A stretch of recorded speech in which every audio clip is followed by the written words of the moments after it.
Bueno, estamos aquí ya en el estudio. Este hace un estudio set. Nuestro mesón de radio. Abierto, claro. Estamos con Gonzalo Durán, delegado presidencial de la región metropolitana.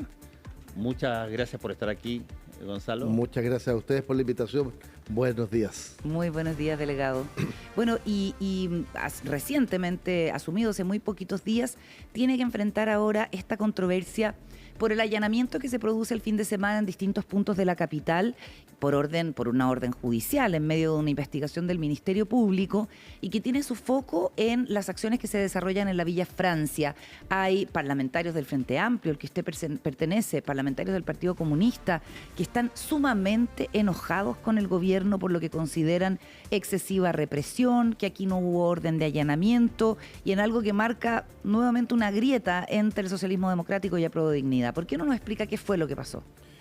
Bueno, nuevamente muy buenos días y en primer lugar decir respecto de este caso que efectivamente la información más importante es que esto se trata de una investigación judicial derivada de dos casos anteriores de instalación de artefactos explosivos o de elementos explosivos, que es el Ministerio Público el que encabeza esta investigación, ordena, instruye a las policías, autorizado por un tribunal competente, el ingreso a un conjunto de lugares, 5 en particular, distribuidos en distintas comunas, entre ellas estas dos en Estación Central. De manera que lo primero que hay que decir es que este es un procedimiento judicial en el marco del Estado de Derecho y cuando el Ministerio Público, cuando la Fiscalía solicita la intervención, el ingreso a estos recintos, por supuesto, el tribunal competente, al autorizarlo, es porque existen razones fundadas para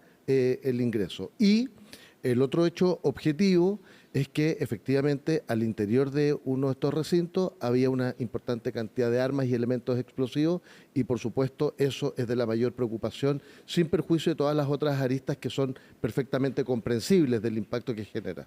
¿Y cómo se entiende que la jueza a cargo de la audiencia de formalización haya rechazado la formalización de estos 13 detenidos y solamente una persona quedó detenida, ¿no? Sí, pero ahí hay dos cosas que son distintas, porque la primera es la que yo acabo de señalar, es decir, una investigación anterior, una solicitud del Ministerio Público, autorización del tribunal competente. O sea, que no tiene nada que ver con el gobierno. Exactamente. No tiene nada que ver con el Ejecutivo. No tendría ninguna posibilidad el Ejecutivo de intervenir en virtud del principio de separación de poderes, obviamente.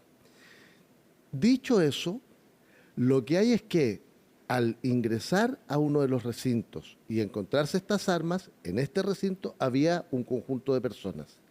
Y entonces lo que ocurre aquí es una interpretación jurídica respecto de si es posible correlacionar a las personas que estaban en este espacio físico con las armas que se encontraban en el mismo espacio físico. La jueza dijo que no. Esa interpretación jurídica efectivamente dijo que no y como lo establece la ley, el fiscal ha apelado, la fiscalía, y esto se va a resolver a más tardar mañana en la Corte de Apelaciones. El presidente del Partido Comunista dice que es una situación delicada porque una mala información o denuncia raya en la provocación. Esto es una provocación, esto es un montaje. Esto es de nuevo memoria histórica, la gente tiene derecho a decir. Quisiera saber qué opina usted de esta declaración, considerando que se allanaron lugares sensibles de la Villa Francia, que es un sector popular muy vinculado a la izquierda y a la reivindicación de los derechos humanos, que es el comedor popular Luisa Toledo. Ayer se cumplían 3 años de la muerte de la madre de los hermanos Vergara Toledo, y la radio Villa Francia. Sí, entiendo la preocupación, como yo soy más viejito, provengo de la lucha por la democracia de los 80 y entiendo perfectamente el impacto que genera una situación de esta naturaleza, en particular en estos espacios. Sin embargo, creo que es importante insistir que esto está radicado en el Poder Judicial y en el Ministerio Público. Y en segundo lugar... ¿Usted descarta, delegado, descriterio en el operativo policial? Un segundo para referirme a una cosa previa que creo que es bien importante, y es que yo de verdad creo que En el momento en que nos encontramos, me parece que hay pleno respeto al Estado de Derecho y por eso, por supuesto, la tesis de un montaje me parece poco verosímil y hay que esperar que continúe la investigación, veamos su resultado, pero efectivamente el elemento objetivo es que se encontraron armas y elementos explosivos en algunos de estos lugares. No hubo criterio. Lo que pasa es que, reitero, porque aquí, como es el Ministerio Público el que viene desarrollando una investigación desde hace varios meses. Pero en su opinión. Creo que no me corresponde calificar si hay criterio o no hay criterio porque es un poder del Estado distinto y lo que corresponde es que el Estado de Derecho funcione. Delegado, hay una cosa que me parece a mí relativamente obvia y por eso se la quiero preguntar. Cuando se sabe que lo que se va a ir a allanar y a meterse es la Villa Francia, y se sabe que eso inmediatamente, porque uno podría haber, pero perfectamente anticipado que iba a haber respuesta crítica, particularmente de las fuerzas políticas que asocian eso con una situación pasada muy cercana, ¿se tomó en cuenta ese tipo de lógica? O más aún, se lo pregunto en términos generales, ¿se toma en cuenta la simbología de determinada cosa a la hora, por ejemplo, de producir un allanamiento como este? Lo que pasa es que lo que yo creo que se tiene a la vista es el éxito de la investigación, el éxito de la intervención policial. Y en ese sentido, yo le reitero, esto no es una cuestión que dependa del gobierno o que dependa, por supuesto, de la delegación presidencial. Es más, yo en la mañana muy temprano recibí llamados de parlamentarios preocupados, parlamentarias, y efectivamente genera un impacto del que no podemos abstraernos. Sin embargo, yo quiero insistir en el punto, esto es una investigación que lleva adelante el Ministerio Público y quien autoriza es una jueza y por tanto el gobierno no tiene ninguna posibilidad de introducir algún criterio o algún matiz respecto de las condiciones y oportunidades en que se desarrolla, porque eso sería intervenir en una decisión que está radicado en un ámbito distinto. Estamos conversando con Gonzalo Durán cuando son las 7:48, el nuevo delegado presidencial metropolitano. ¿Hay o no hay, Gonzalo, una diferencia de fondo en el tema del manejo de la seguridad o inseguridad entre los dos bloques que acompañan el gobierno? Yo creo que no, sinceramente lo digo, en el sentido de que primero hemos avanzado mucho en el país en los últimos 2 años, primero en el sentido de generar un marco normativo que permita enfrentar de mejor manera la delincuencia, la inseguridad, el crimen organizado. Recordar que hasta hace poco tiempo atrás no teníamos una ley contra el crimen organizado, una ley contra el narcotráfico, en fin, se ha ido generando un conjunto de elementos normativos que ayudan a enfrentar esto de manera adecuada y ahí ha habido plena coincidencia. Pero han votado en contra de la ley Naín Retamal, por ejemplo, desde Prodignidad. Pero yo creo que lo primero es destacar el marco normativo en su conjunto que permite hoy día enfrentar de mejor manera la seguridad. Segundo, ha habido un esfuerzo muy importante desde el punto de vista de fortalecer el rol de las policías, muy especialmente Carabineros, que estaba muy debilitada porque durante muchos años, incluido durante el gobierno anterior, no se hizo inversión alguna en materia de elementos logísticos, condiciones materiales, incluso desde el punto de vista de contribuir a la dotación policial de manera adecuada. De manera que, y ahí también ha habido plena coincidencia. Y finalmente, desde el punto de vista del despliegue de la política de seguridad, aquí hay una estrategia nacional contra el crimen organizado, hay una estrategia política en materia, por ejemplo, de despliegue policial que incluye el Plan Calle Sin Violencia, que incluye un conjunto de otras estrategias y respecto de todas ellas hay plena coincidencia que son los ejes principales de una política eficaz contra el delito. Esto es un proceso, delegado, que incorpora a las policías, al gobierno, bueno, por cierto, a los barrios y los municipios y todo lo demás. ¿Hay coordinación ahí? He escuchado yo de repente de que a veces carabineros o investigaciones o incluso los municipios sienten que la información como que los pasa por arriba, que no están informados de todas las cosas. ¿Los alcaldes son parte de este proceso? son parte, casi digo, somos parte, son parte en el sentido primero de la definición estratégica de cómo intervenir en los territorios y por supuesto de cómo trabajar colaborativamente. Por supuesto han habido críticas en el pasado, en particular, por ejemplo, en el caso del Plan Calle Sin Violencia, las comunas que decían nosotros no estamos en el plan, ¿por qué no estamos en el plan?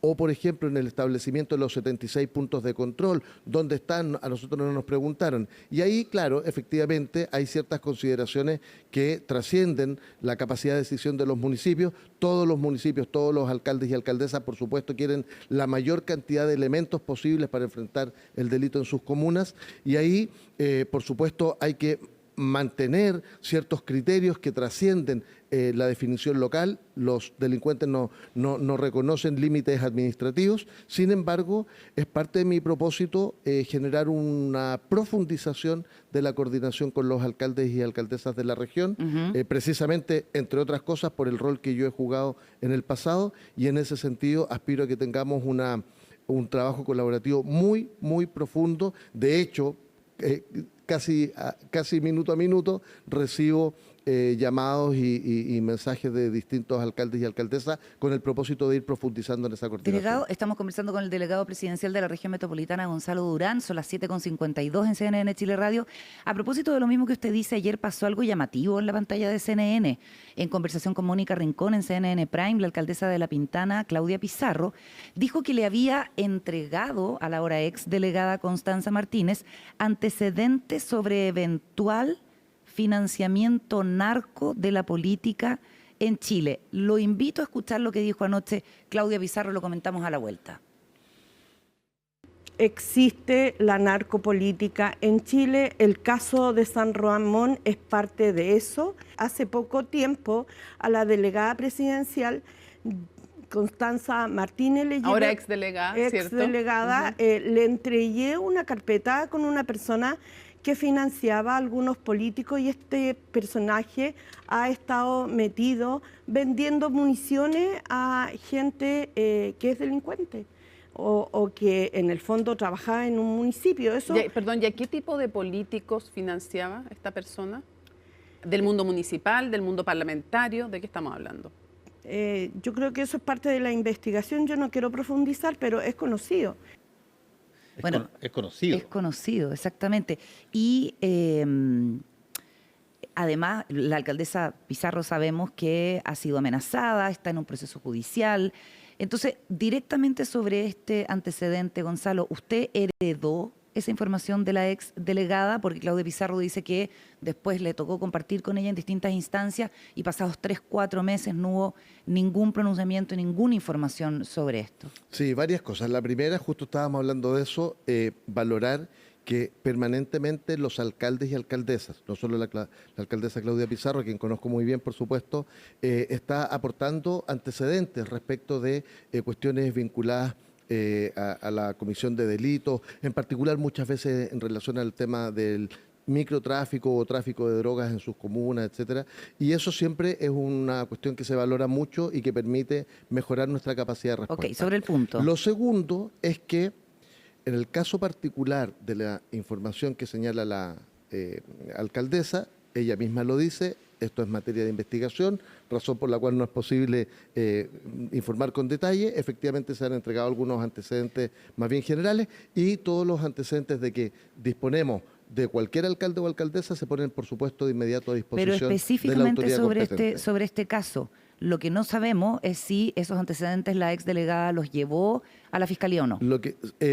Todos los antecedentes que recibimos desde la delegación de cualquier alcalde o alcaldesa, tenemos una obligación legal. Pero no me está respondiendo lo que le estoy preguntando, Gonzalo. Sí, lo que pasa es que no quiero referirme a la expresión en su conjunto que hace la alcaldesa, porque aquí hay que determinar cuál es la naturaleza de la información que entregó, si la entregó por escrito o verbalmente, en fin. Entonces, solo quiero decir que toda la información que recibimos en la delegación de cualquier autoridad, de cualquier alcalde o alcaldesa, de inmediato, está bien, pero por ¿usted supuesto, se pone a conocía disposición. esta información o no la conocía?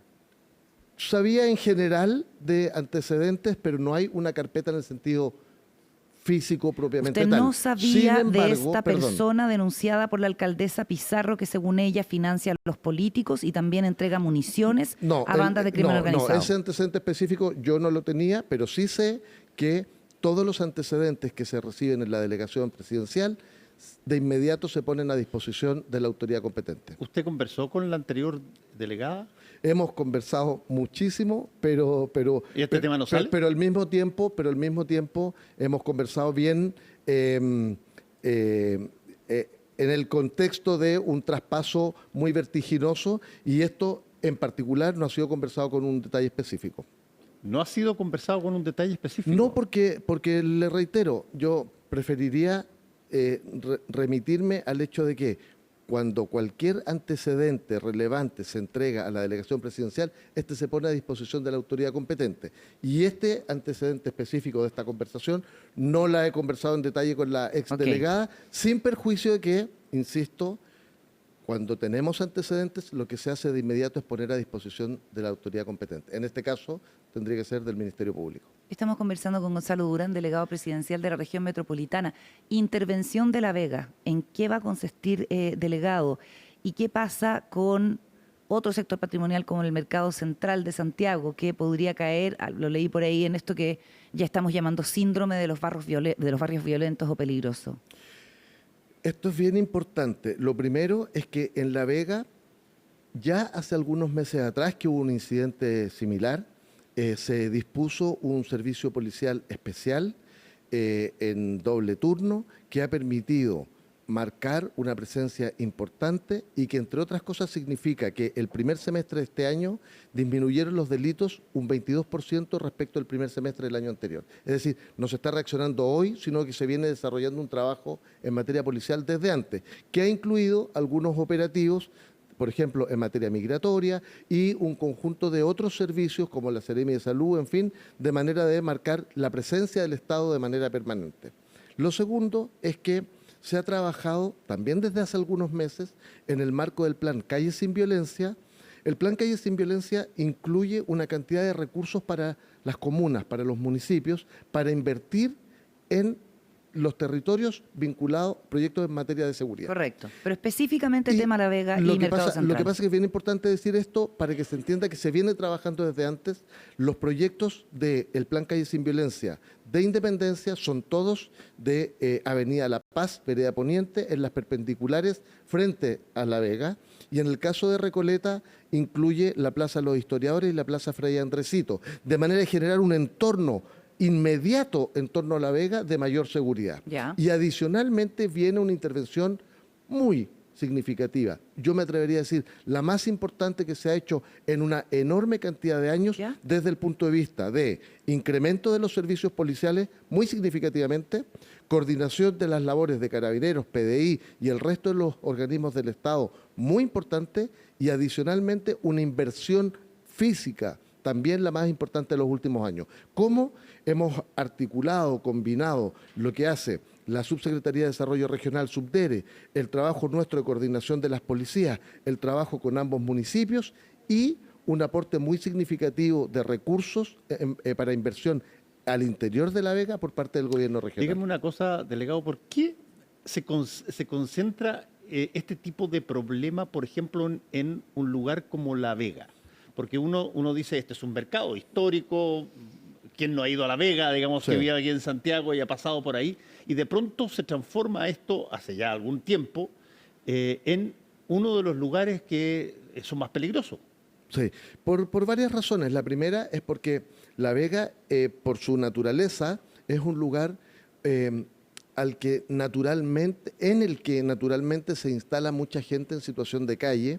Esto ocurre en muchos mercados en todo el mundo porque hay acceso muy directo a la alimentación. En Chile, en muchos otros lados también, las personas en situación de calle progresivamente ha ido generando un nivel de deterioro mucho mayor, especialmente vinculado al consumo abusivo de alcohol y droga.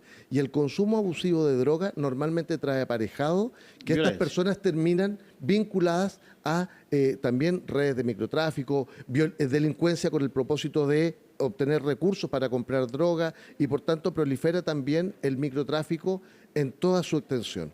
de manera que es súper complejo desde el punto de vista, vamos a decir, de los elementos sociodemográficos que acompañan La Vega. Y adicionalmente, por su emplazamiento en la ciudad, está al lado de un borde. Siempre los bordes son muy complejos desde el punto de vista de la seguridad. La jurisdicción de las policías, de los distintos órganos del Estado, muchas veces llegan a este punto que conozco muy bien, La Chimba, donde confluyen Independencia, Santiago y Recoleta. Entonces, ¿qué estamos haciendo? Lo veníamos haciendo desde los municipios, coordinar a los equipos de seguridad de los municipios para que trabajen colaborativamente e incluso para que puedan pasar más allá del límite comunal.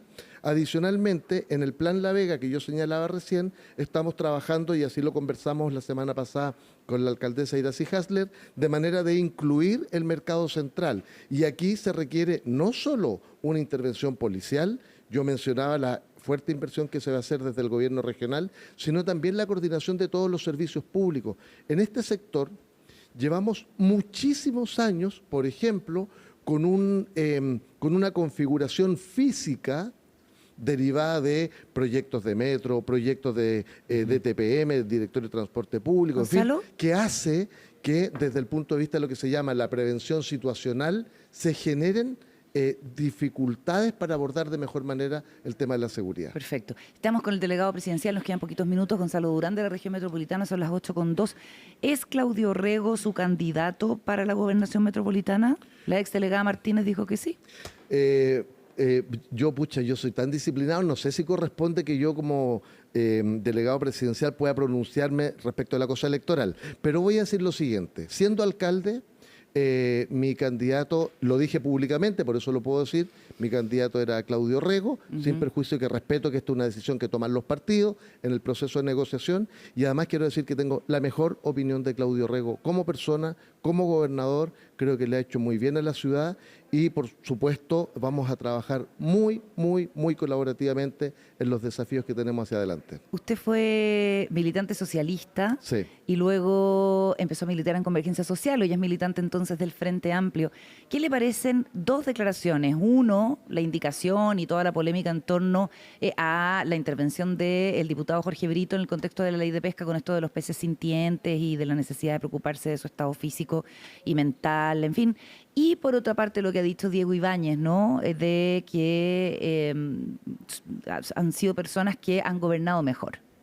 Respecto a lo primero, la verdad no comparto esas afirmaciones, obviamente. No logro entender el sentido, el contexto, y me parece que hay que ser más cuidadoso, más riguroso y conectarse más con las necesidades de las personas en materia legislativa. No lo comparto en absoluto y me parece que además no ha contribuido al debate de fondo en que efectivamente creo que es importante cambiar la ley de pesca, es importante que efectivamente nos pongamos, consideremos adecuadamente los intereses de la pesca artesanal. ¿Se equivocó el diputado Jorge Brito? Yo creo que sí. No comparto en absoluto esas declaraciones. ¿Le hace daño a la izquierda y sus pretensiones? O sea, yo creo que no contribuye en nada a un debate de los temas de fondo. Los temas de fondo hoy día son la reforma de pensiones, cómo mejoramos la seguridad de las personas. En fin, hay un conjunto de temas, incluso desde el punto de vista de la justicia social, en la reforma tributaria o ajuste fiscal. En fin, estos temas efectivamente son temas en los cuales tenemos diferencias con la derecha y creo que son cuestiones mucho más de fondo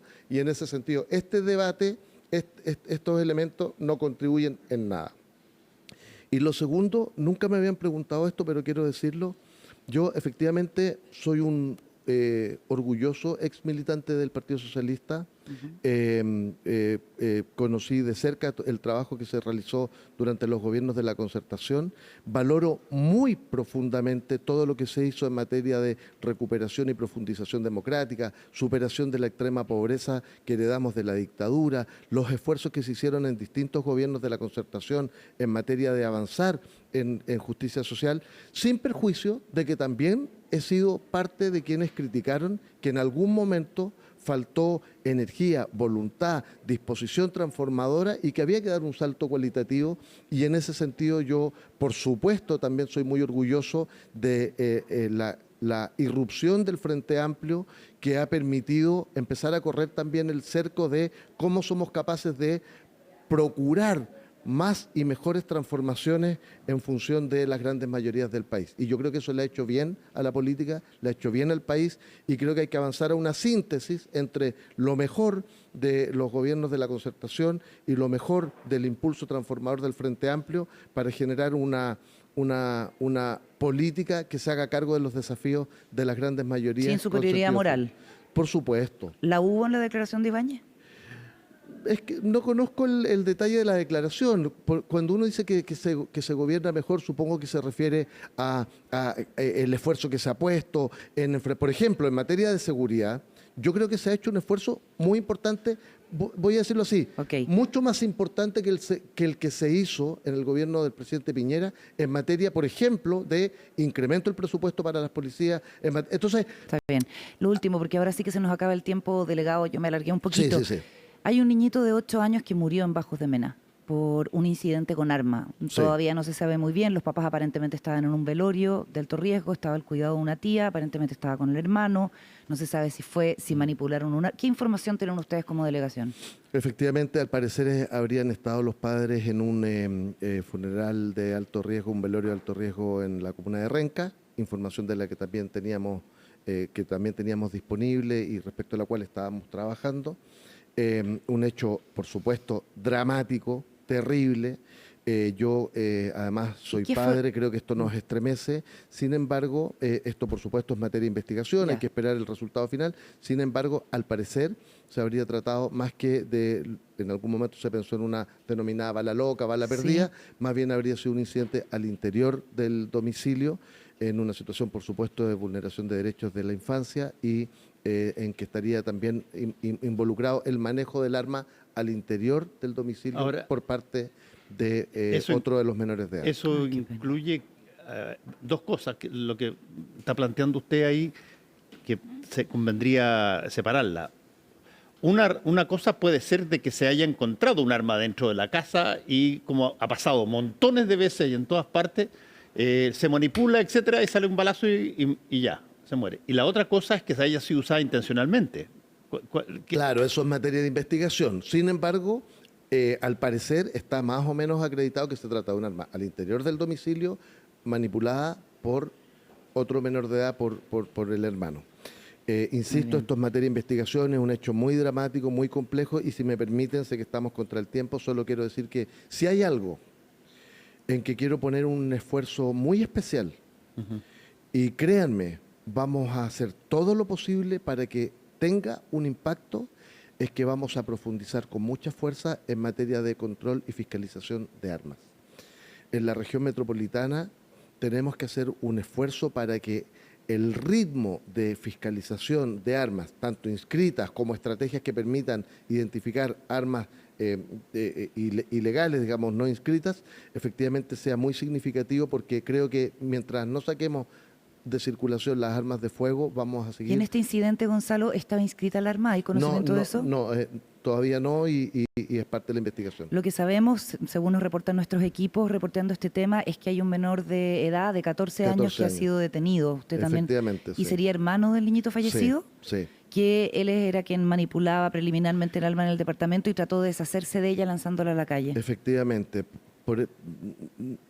Cuando hay menores de edad, siempre prefiero ser especialmente cauto, pero efectivamente un drama de esa naturaleza, y por eso es tan importante erradicar las armas de fuego de la circulación de las personas. Muchas gracias. Le damos a Gonzalo Durán, delegado presidencial de la región metropolitana. Muchas gracias.